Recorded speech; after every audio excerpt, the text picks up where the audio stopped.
Welcome to LiveDaf, your online Daf Yomi Shir. Shalom Aleichem and welcome back to today's Daf Hayomi, Menachos Lamed Gimel. We begin on the second line off the top, back to the halachas of a mezuzah. Ve'amar, Rabbi Yehuda, Amar Shmuel, he tells us like this: Kosva al shnei dapen.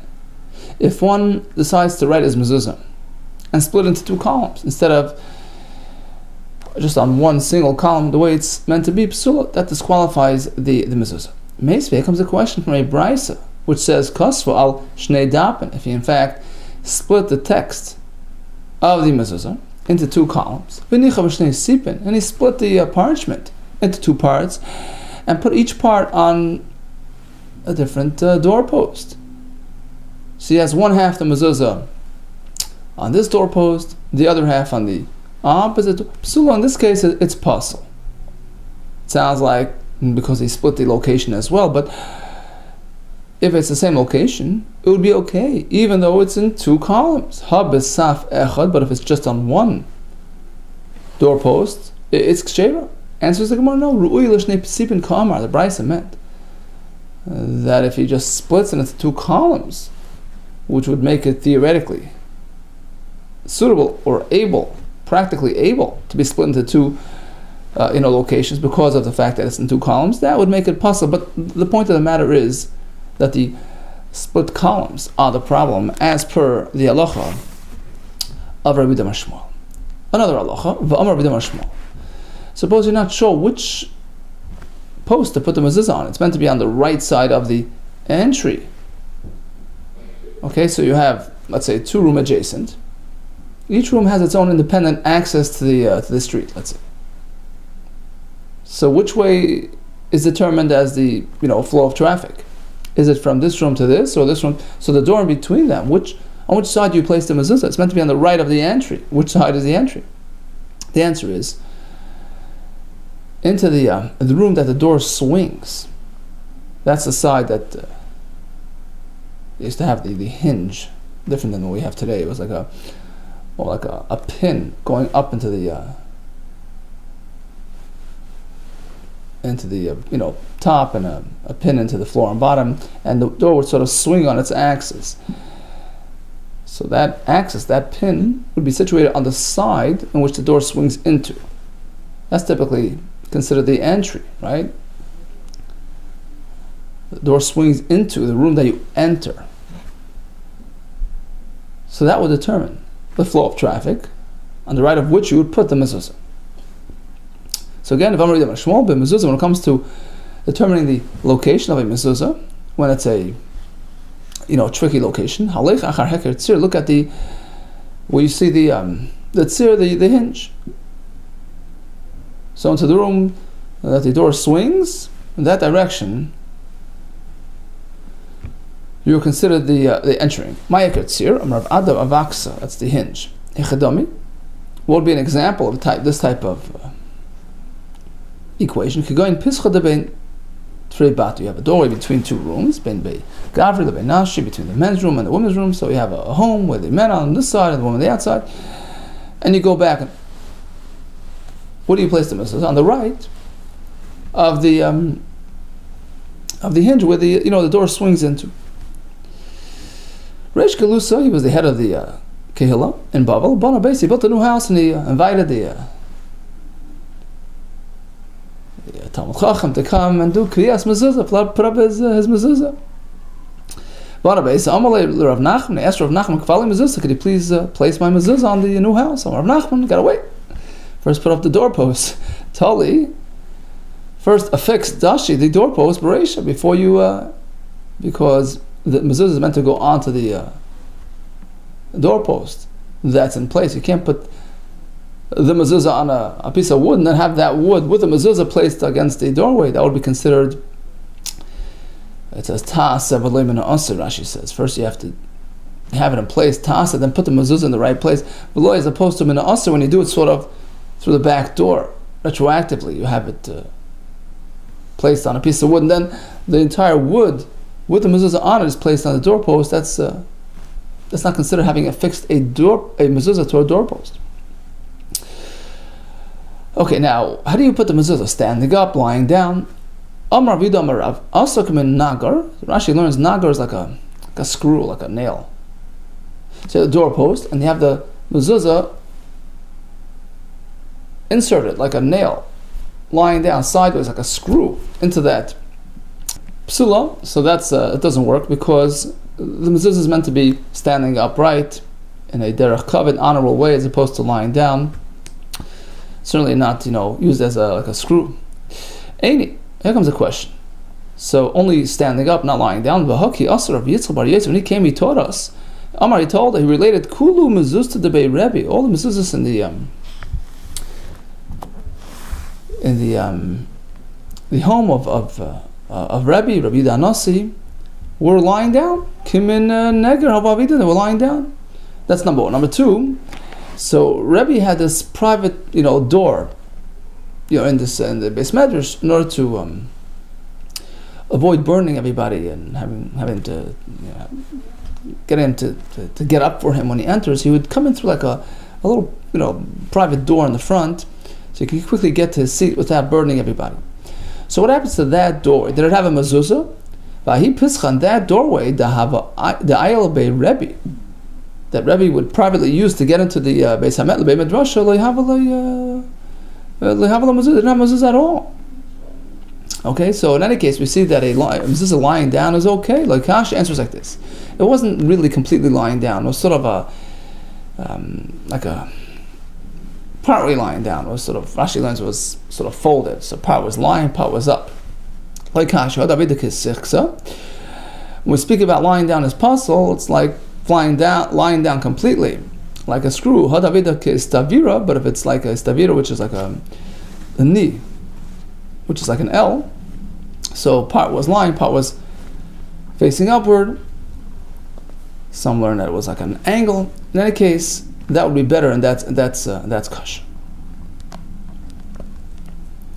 Taisus actually learns that a mezuzah is meant to be lying as opposed to upright, and that's why we do it on an angle.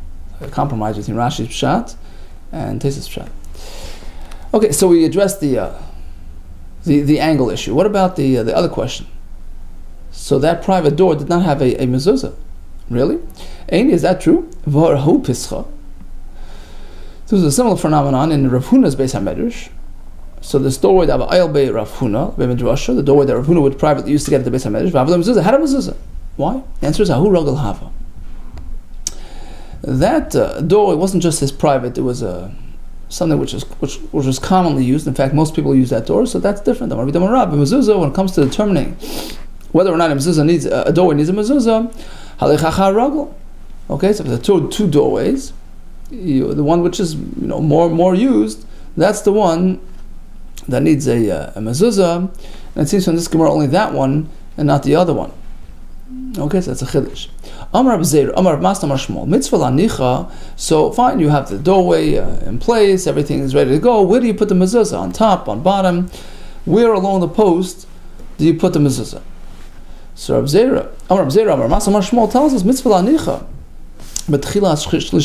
You split the post into sort of three equal sections, and you put the mezuzah at the beginning of the third section. Okay, so you go 1/3 up from the ground, 2/3, and right there, Rav Huna Amar says no. You're not limited to that area. As long as it's not right near the floor, so as long as it's a tefach above the floor, which would be considered the floor already, and as long as it's a tefach from the ceiling, and the rest of the mezuzah, the rest of the doorpost is perfectly fine anywhere on that. Between the bottom tefach and the top tefach, you're all free to go. Kosher mezuzah. Here comes a question. The Brisa says, "Makbiyah min akarka tefach, u'ma'achim min chayra tefach, v'chol pesach kula kosher mezuzah." The Rabbi Yudah seems to echo Rav Huna's opinion. Place it anyway, except for the top or bottom tefach. Rabbi Yisrael, he says no. Ukshartam, which is said by the tefillin, right? Tie the tefillin onto yourself.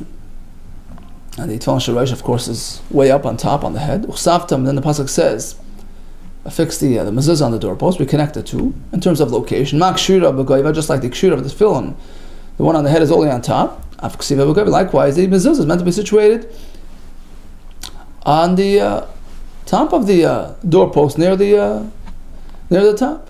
So Bishlam Rav Huna Hudam Kabida. So according to Rabbi Huna, who says that anywhere in the doorpost except for the top or bottom tefach is okay, that's like Rabbi Yehuda. Fine. So he's echoing Rabbi Yehuda's sheet, right? So the Amira is following this Tana. El Shmuel da Amar, but Shmuel says you must place it on the beginning of the top third of the doorpost. Whose opinion does this correspond with?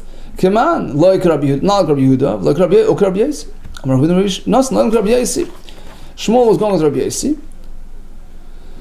Umay tchilas shlish elyon the ka'amar. When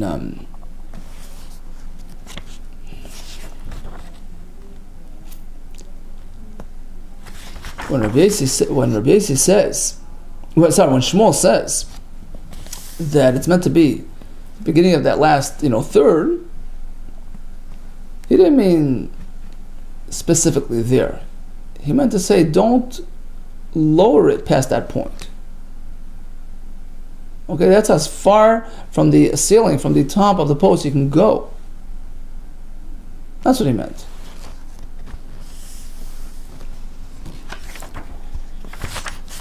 But the closer you get to the top, the better, right? When he said chilas shel, he didn't mean specifically there. He meant l'archika. How far from the ceiling? How low can you go? That's the maximum you can go. Shouldn't distance it from the kaira, from the top of the doorpost. More than lower than a third away. But of course, the higher you go, the better. Amara mitzvah la'anicha b'tefach as a rabbin. Now, in terms of we discussed the height. What about width? So the doorpost is doorway is let's say 2 tefach wide. Right. So where do you put the mezuzah? On the external tefach or the internal tefach? Right. Or within the doorpost itself, but where? Closer to the outside, or closer to the inside. Says Rava, Amar mitzvah la'anicha b'tefach should be as close as possible to the street, within the tefach to the street, to the outside. My time of why? 2 reasons. Rabbanan say that when you enter the home, the first thing you encounter is a mezuzah. So that makes that sort of personal connection with the concepts and ideals, lofty ideals that are contained in the mezuzah, presented by the mezuzah, the love of Hashem, the oneness of Hashem. Rav Chanina Mesura Aymari, he says a different reason. Kedecha disintegrates that the mezuzah should properly protect the home. Right? The further out it is, the more protection you get. Right? So it affords maximum protection. Rav Chanina, speaking about the mezuzah's protective powers, Boire, come take a look. Take a look at the contrast between the way Hashem conducts himself with us and lahavdil, a human king. Boire, shaloi kimidas hakadosh baruch hu, midas basar v'dam. A human king is so different than Hashem. Midas basar v'dam. By a human king, where is the king standing? Is he watching his subjects from the outside? Just the opposite. He's sitting inside and protected by his people from the outside. Melech basar v'dam. Midas was the Melech Yoshem, if the king sits inside of the palace, Va'am, or Ba'avadav. His servants, Misharman, Ois Machus, they're guarding him from the outside, making sure he's safe and sound. But Midas HaKadosh Baruch Hu Einokim, Hashem is just the opposite. Avadav Yoshvin Bifnim. His servants are sitting inside the home. And Hashem, by way of the mezuzah, B'hu Misharman, guards us Machutz. Hashem is watching them from the outside. Shem Hashem Shemrecha, Hashem Tzilcha, Al Yad Yaminach. So if he puts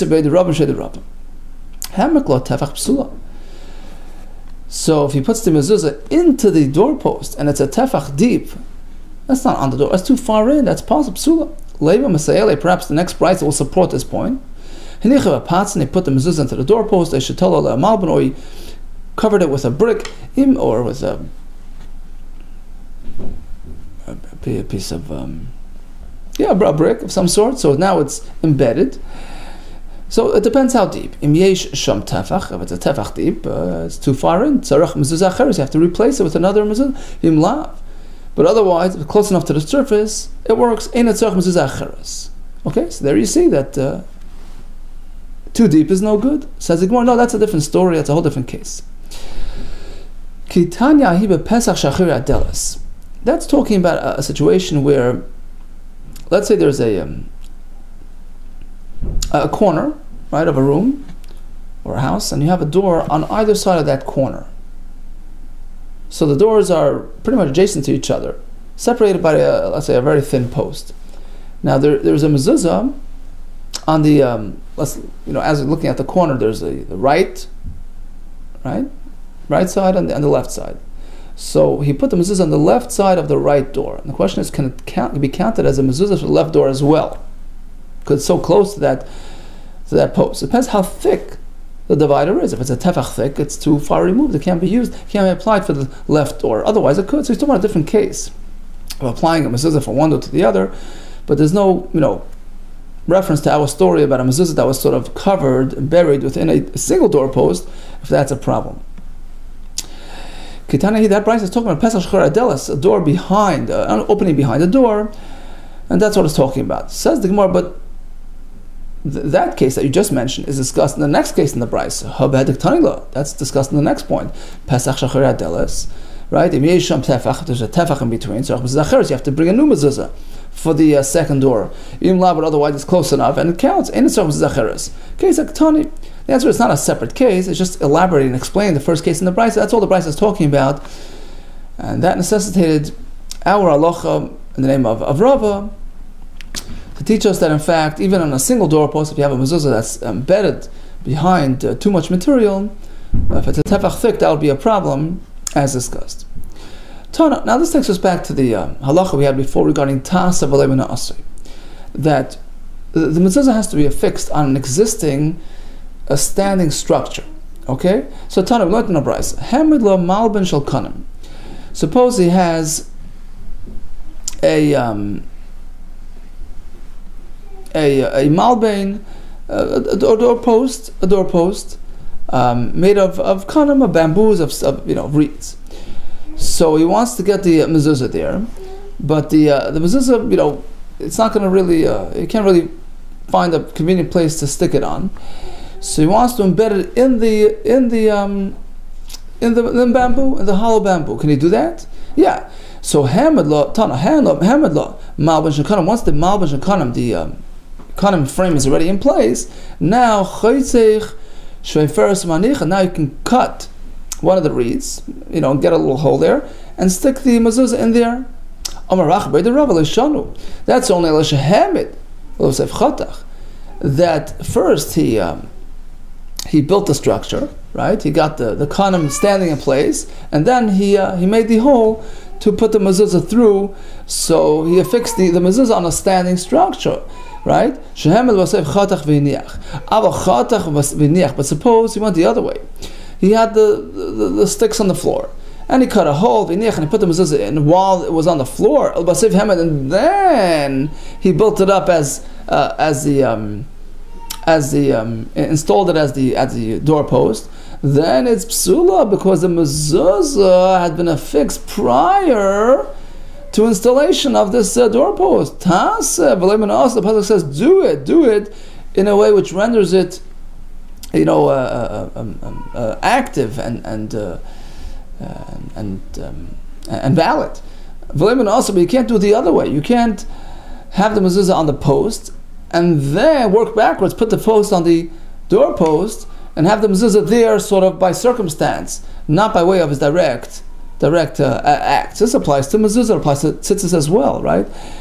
You have to apply your strings after you already have a beged, a full cornered beged. You can't apply a tzitzis string and then complete the beged, because now you're sort of backing into the mitzvah. That doesn't work.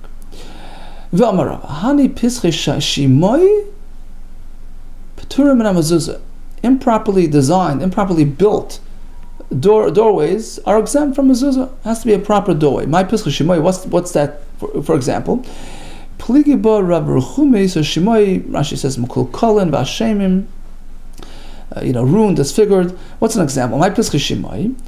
We have machlokes. Pligiba Rav Rechumi. There's machlokes between Rav Rechumi, Rav Abba Yossi. Chada one explains Leslo Tikra doesn't have a top post. Some learn doesn't have the room doesn't have a ceiling. V'chadam Leslo Shikufi doesn't have. Some say it's missing its side posts. So it has like jagged material in and out. It's not a proper smooth, safe and convenient. Safe and conveniently designed doorway. That's not a proper doorway. It's not chayiv mezuzah. Amar Rabba bar Shilam achsadra. Oh, you have this like a terrace. Okay, so it's not a full room. It's not a full enclosure. Rashi learns it has a ceiling. It's like a lead-in, like an alcove, like a lead-in to the house. It has three walls enclosed on three sides, but the fourth side is open. It's open, like an airy enclosure. It doesn't need a mezuzah because on the fourth side it's completely open without posts. It's not considered a doorway. Says the but let's say it would have posts on the fourth side, chayeves. Then it would be chayev in mezuzah. That's considered a doorpost. Those posts are not really meant to present the doorway. They're just keeping the ceiling up. The chizuk tikru they're meant to support the ceiling. That's not a doorway. Hachikam, you meant to say, yeah, in this type of chsadra situation, even if it has posts on the fourth side, patura, it's exempt because, as you said, she'ein asuin el chizuk tikru, they're only there to hold up the ceiling, rather than to enclose the doorway. Amar Abaye. Further on this topic, says Abaye Chazina, I noticed, Lu, those lispalidi, these achsadra areas, these partially enclosed areas, the beimar, in the home of Rabbah. On the one hand, they had posts, but no mezuzah. This lo ptzimi, but the Beleslo, they didn't have mezuzah because of this very reason. Because he held lechizuk tikru David, merely meant to support, to hold up the ceiling. They're not considered a Pesach meisvei. Here comes a question from a Brisa. Beis Shar achsadra mepeset. So Beis Shar is it's like a guardhouse, a little guardhouse, which is at the entry of the yard. Okay, so it's a little booth. Achsadra, this is what we're talking about. The achsadra is partially enclosed area. Umepeses. We have this porch, which is used to access the apartments on the upper floor. So sometimes you're driving down the road, you see these cheaper motels. So they have exterior entrances, right? So you enter through the door from the parking lot. You have the main floor, and then you have a sort of a second floor, like a porch running along the second floor, which is used to enter those second floor units. So all these types of configuration, these areas, are really chayav mezuzah, even though they're not actually living quarters, but they're leading into living quarters. The chayav mezuzah, Rashi says midrabanan. But in any case, you see that achsadra is chayav mezuzah, and earlier we said it's not. The answer is it depends how intense this thing is. If it's properly, protected, properly surrounded. Achsadra bei Rav. We're talking about achsadra bei Rav, a certain type of achsadra, which was in the place of Rav. Apparently, he was something unique to it, and it was actually surrounded on all fours. It was fully enclosed. It's a totally different situation. That's a properly enclosed room, and in that case, the entry point is considered a proper entry. Well, achsadra bei Rav, we're talking about this type of achsadra. Of course, what's the point of even discussing it? Obviously, kin druna, it's like a proper room. Ma'al like a proper room. Who, of course, why would you even achsadra mesa? We're talking. It's not fully, enclosed. It's full of windows, and you think it's like So then the Bryce has to come tell us that it's still considered enough of a dwelling area, and as chayiv and mezuzah. Okay, so again, we stick with our point that an entry needs to be properly structured with a top post, with the proper side posts, which are meant to configure an entry point rather than just to hold up support the structure. Says the Gemara, Amar Rachba, Amar Yehuda. What about a room called Behar Zike? This room needs two mezuzahs, chay b'shtei mezuzahs. Now, what exactly my Behar Zike? Amar Papa Sav Mishmei Rav. Let me explain to you exactly. Let me describe it to you. It's a Beis Shar. this little sort of booth, which is between the yard, between the chutzner and the homes. Beishar pasuch l'chutzner. On one side it's open to the yard, on the other side it's connected to the homes. Ubatim psuchim beishar, and the homes are open to the beishar. So I think perhaps the beishar, since it's situated right next to it's connected to the homes, you would think it's like secondary to the home. It's bottled to the homes and doesn't need a mezuzah between itself and the yard. The answer is it does. It needs two. One between the beishar and the homes, and another one between the beishar and the chutzner on the way out. It's considered an enclosure, a proper enclosure, a dwelling area, and requires a mezuzah on both sides. Tana Rabbanan, here comes yet another case of a beishar, sort of a booth, which is used as an entry point to a structure. So we have like this. We have a gina, a garden, vegetable garden, not really considered a mokim dira, a habitable place. So in itself is not really chayiv mezuzah. But in that gina you have a kitainis, a small, like a room, which is fully enclosed, fully habitable, and between this kitainis and the surrounding gina you have a beishar, sort of an anteroom leading from the gina into the kitainis. So let's focus on the transfer point between the gina and the beishar, the entry point from the outside into beishar, which leads into the kitainis. So that doorway is a chayiv mezuzah or not? Beishar pasuch l'gina, beishar which is leading into a gina on one side, ul'kitainis on the kitainis, a small room on the other side. So it's sort of the transfer point between the outside gina and the kitainis room. Rabbi Yisrael needed kitainis. This beishar is treated like a habitable place, like the kitainis, which it's serving, and it's chayiv mezuzah. That's Rabbi Yisrael. Chacham disagree. Chacham Oimrim needed beishar.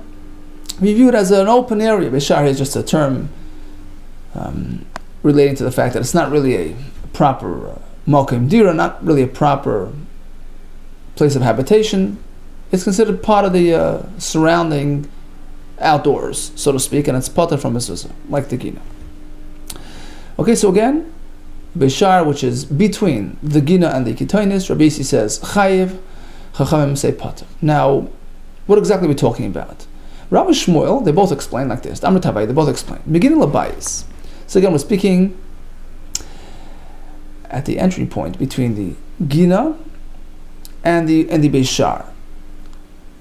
Right? That's the entrance that we're talking about now. And if that door is swinging inwards towards the house, all agree, of course, he's chayiv and mezuzah. It's part of the house.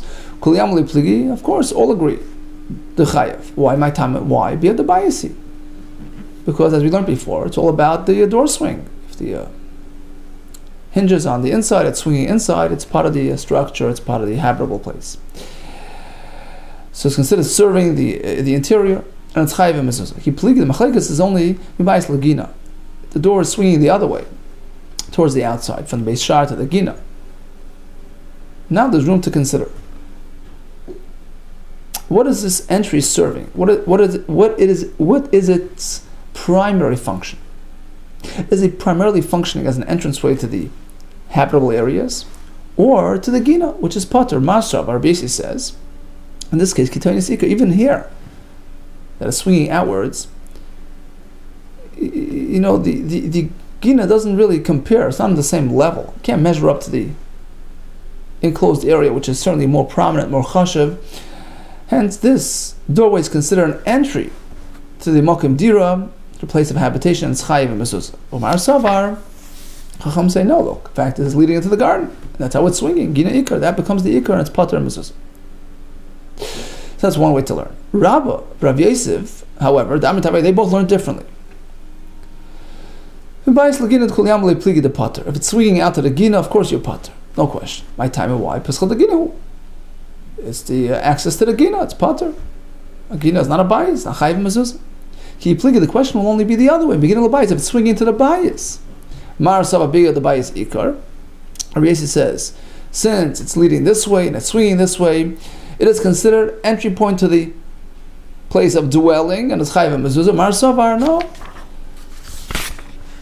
Chacham say, here it's different. Kula adato deginu David. The fact is, this it's not really a proper structure, not really a proper home. It's a ketone, a small mini room, which is sort of serving the gina. It's meant to accommodate the gina, to have a sort of a covered shelter in the gina. So since the entire structure is primarily focused on the gina, serving the gina, so in this case, we have the transfer point between the gina and the structure, and it's swinging outwards. Certainly, you would say there's no chiv of mezuzah. It's considered part of the gina, and it's part of mezuzah. Okay, so again, we have a brisa where Rabbi Yossi says chayev, Chacham say potter. On top of that, we have Rav Shmuel, who are more machmer, right? They say there's an in-swing, all agree chayev. Outswing is the machlekes. We have Rav and Rabbi Yossi would take a more lenient approach. If it's outswing, all agree potter. In-swing is the machlekes. How do we paskin? Oh, Abai v'Rava. Avdi, they both practiced as follows. Kirab Rav Yosef, like Rav Yosef, which is the more lenient approach. Rav Ashi of it, Rav Shmuel Chumri took the more stringent approach of Rav Shmuel, and that's how we paskin Vilchasok Rav Shmuel Chumri. Now, Rashi actually points out that the Lashon L'chumra means that he adopted the shita of Rabbi Yossi as well, meaning that even if it's swinging towards the gina, it is chayev in mezuzah. That's the Rav Ashi's approach, and that's the halacha l'maisa. Okay, so quick summary. Mezuzah is meant to be written on one column only.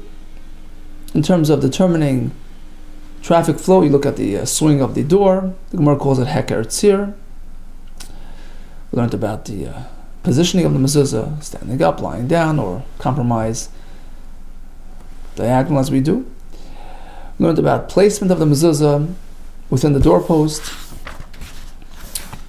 We learned about putting it towards the outside, the fact that the mezuzah protects the home, which is unique to the way Hashem conducts himself with us. Hashem shemrecha, Hashem tzilcha, yad yaminecha.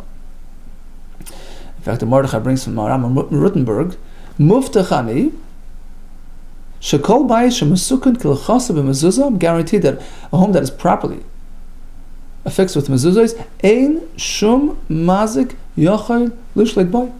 Wow.